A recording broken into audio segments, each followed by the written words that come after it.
Hello everyone and welcome back to another video. So now that we know the next 4 codexes that are coming out, I thought it would be cool or fun, let's say, to make a video theorizing on what could the potential releases for those next codexes be. Now we already know from some of the codexes which are coming out, alas the Death Guard one, we've seen some of their scenery and one of their new models, we'll get into that later on in the video, but what potentially could come for the Deathwatch, the Space Wolves and the Blood Angels. So let's jump in and let's have a little talk. Before we do go down the rabbit hole and lose ourselves in our imagination, I just want to say a big shout out to a chap called Chris and Nick over at overclockers.co.uk. And for those of you who don't know, I'm an affiliate at overclockers.co.uk, link in the description if you want to support the channel in any way. But my computer motherboard died over this past week, and I am not a techie person. I literally have no idea what to do when it comes to computers, and Chris and Nick helped me within like an hour and I was back up. I was online, so without them I won't be able to make these videos and all the future videos that are going to be coming. So again, massive praise to them. The Omnissiris, please, you're absolute legends, both of you. Big shout out, thanks. So let's move on to actually talk about the new codexes and potential new models, and I think we should start with the Death Guard Codex, because the Death Guard Codex, we've already really seen what I think we're going to get with that. So that is a brand new HQ unit and some scenery. Now, as you can see in the background, the first bit I want to talk about is this new, well, I'm calling it Nurgly Furnace. I say it's a furnace because it looks like a furnace to me. So a lot of people are actually saying that this is a 3-part piece of scenery, because you have like the big, like 3-ball furnace, you have like the little ball furnace, and you have that other little stack that's all the way in the background. But I think that like long stack that's all the way in the background is just painted to look Nurgly. I don't think it's a part of this at all. It doesn't look like these other 2 parts, you know, with all like the pus on it, all the, you know, like blisters and pipes and spikes on it. I think it's just painted to look that way, just to blend in the background, to give it a more bit of a grimdark look when they were showing off this full Nurgle armor. Now onto these 2 pieces, which of course are new pieces. I've seen a lot of feedback, people saying it looks very AOS-y.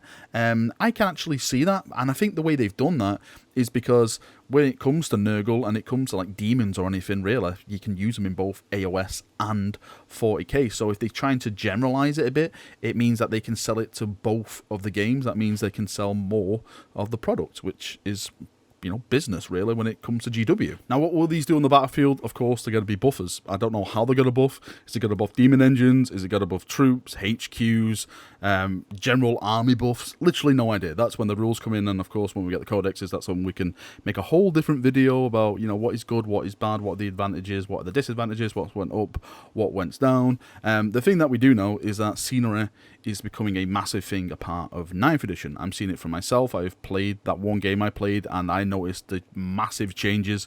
So hopefully this is going to be a pretty big game changer. Hopefully it will be giving, you know, some army-wide buffs where you'll have to focus on taking this bit of scenery down as the enemy player, because if not, then it can really start causing you some real big problems if you're actually going against this Nurgly force. I'm moving on to the other model that was shown off in this, and I think this is really what I personally think GW plan to do now with the rest of the codexes, is release a couple of models. Like, I don't think every codex or every codexes or whatever you want to bloody call them is going to see like a massive range refresh going forward, just like what the Necrons got. I think maybe some armies are going to be in that ballpark. Hopefully, fingers crossed, you know, Eldar, I would even go far as maybe the Tower of the Tyranids get that same amount of love. I know, Xenos players, I'm on your side on this one. But when it comes to the other codexes like the Blood Angels, the Space Wolves, the Death Guard, for example, since they've had so much love, well, I say they had so much love, they've had more love than the rest of the armies, let's say. Death Guard in particular, they've had the massive relaunch when it came to 8th edition.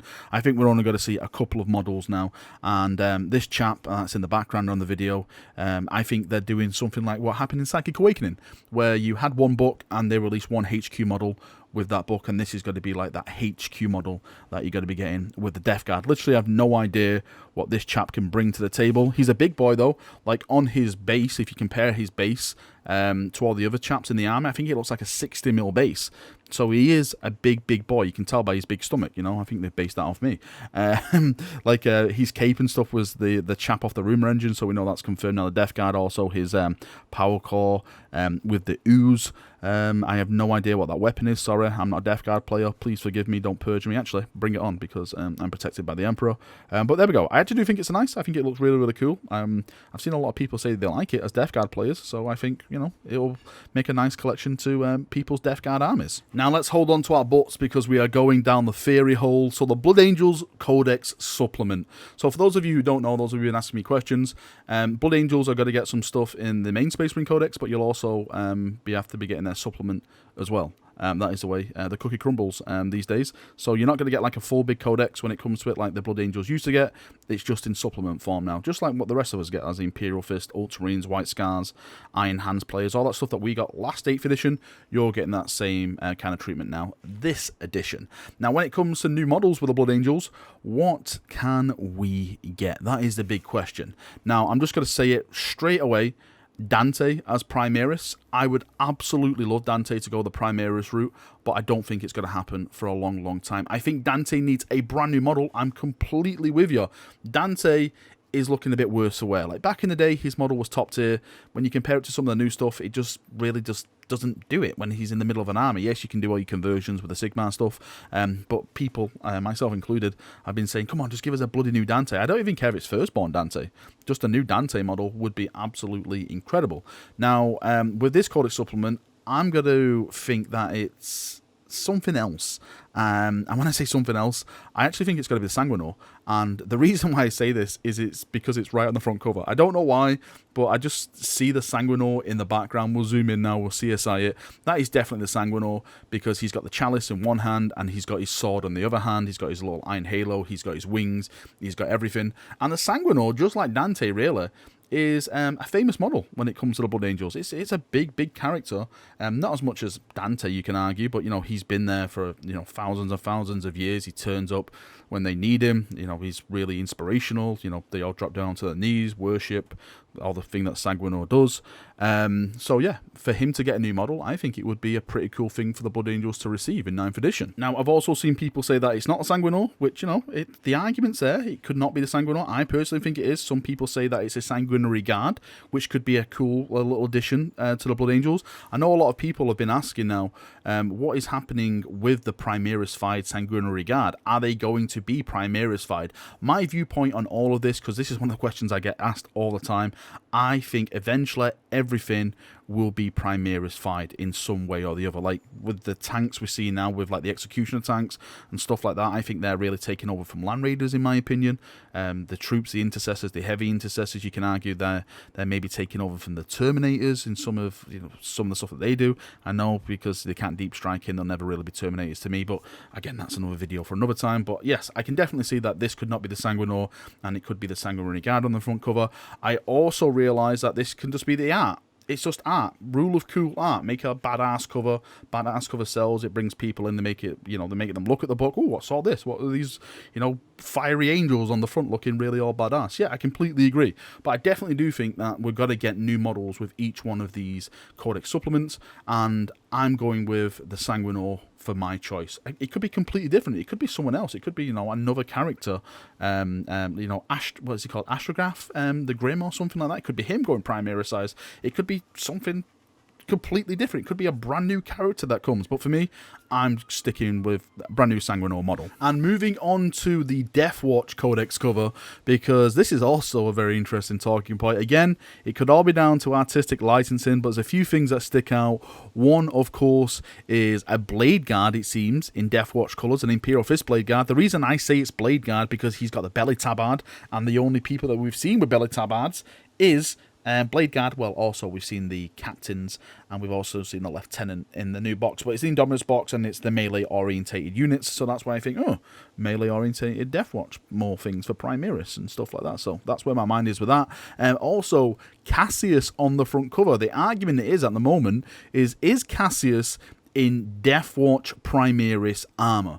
The points that I can see towards this argument is that his knee pads. his knee pads are definitely Primaris knee pads. Now, does that mean if this is Primaris Deathwatch Cassius, is Primaris Deathwatch Cassius going to be the HQ model that is going to be coming out with the Deathwatch? As I mentioned before, I think they're going to be doing it like what they did with the Psychic Awakening, where you get one HQ model, and I think that he is a really big shout to get that new model for this Codex supplement. I actually think that the biggest thing that could come with the Codex supplement for the Deathwatch actually is access to more units. That is a lot of feedback I've been getting from certain Deathwatch players, is that the Deathwatch don't have access to the full armories of the Primaris units so far, so maybe they could pull a fast one on us and just say, hey, well, you get access to everything now. But I think that would be a really cheap thing to do. I think every supplement, no matter what it is, Space Marine, well, I say supplement, every Codex from now on should get at least one new model, in my opinion, no matter what it is. Marine, Xenos, everything. I know there's been a lot of Marine stuff lately, but even though we've been getting that, everyone should get at least one new something of a model. And let's finish, of course, with the glorious sons of Leman Russ, the Space Wolves Codex supplement. What model can they get with theirs, let's say? Now, there's a lot to choose from this. So if we look at the characters that they have right now, so you've got like stuff like Ulrich the Slayer, you've got Najal Stormcaller, or Nige the Stormcaller as I like to call him, you've got Arjak Rockfist, you've got people like Logan Grimnar, you've just got like the generic Rune Priests and stuff really that they can make a new model with. For me personally, I see them going the more character route, so someone like Ulrich the Slayer getting a Primaris version, someone like Najal Stormcaller getting his stuff. I don't think it'll be anything like Logan Grimnar because he's too old. He's like a really old Wolf Lord. But then again, when it comes to crossing the Primaris Rubicon, we haven't really seen anyone die or have the consequence of crossing it. I know they made this big issue that, you know, it's life or death, you know, it's 50-50 if you do it, but everyone's been doing it lately and there's been no consequences. So maybe, you know, they can add in the law that maybe a character tried it and he actually died, but I don't think they do that with Logan Grimnar or anything because he's too much of a big character to just throw away in that way. Another name I always seen slung around is Bjorn. Does Bjorn get a new model? Should Bjorn be put in a Redemptor Dreadnought? News alert, Redemptor Dreadnoughts kill their pilots, so I don't think that is the thing that they want to put Bjorn in. I've even seen people mention, why not they just put Bjorn through the like the Primaris treatment and see if that'll fix him. Technically, I think that could work, but that would ruin his entire character arc, so I don't see anything like that. Bjorn has recently just got a new model. When I say recently, in the past, what, 5 years, let's say? Am I wrong? Am I right about that? Please correct me. But yeah, I don't see Bjorn being touched at all. I think they're going to leave Bjorn where he is. Now, before we end the video, I know a lot of questions are going to be, but what about the Dark Angels Codex, Valrak? What could come with that? Why are they delaying it? Well, tomorrow's video, ladies and gentlemen, we are getting back on that Lion hype train. Choo, choo, choo. All aboard. The train is leaving soon. We're going to have a nice little fun video dedicated to the possible return of the Lion and Luther in 9th edition. We had to do it. We had to do a Primat returning video in 9th edition. So it's only good that we do it with, of course, the Lion, who is going to be included in it. Right, that is me done. Thank you for coming. Thank you for watching. I would love to get your thoughts and feedback on this. What models do you think will be coming with the next codexes? I'm going to be doing these for every codex that gets announced now, because I think they're actually going to announce them in 4s or 2s, 4s. But every time they announce one, I'll do a video speculating on what potential models could be released, either if it's just one or, you know, if the codex needs a brand new range refresh, let's say, and what models could go with that. But anyway, leave your thoughts and feedback down below, and we'll have a nice chat down there as we always do. See you now, have a great day, and bye-bye.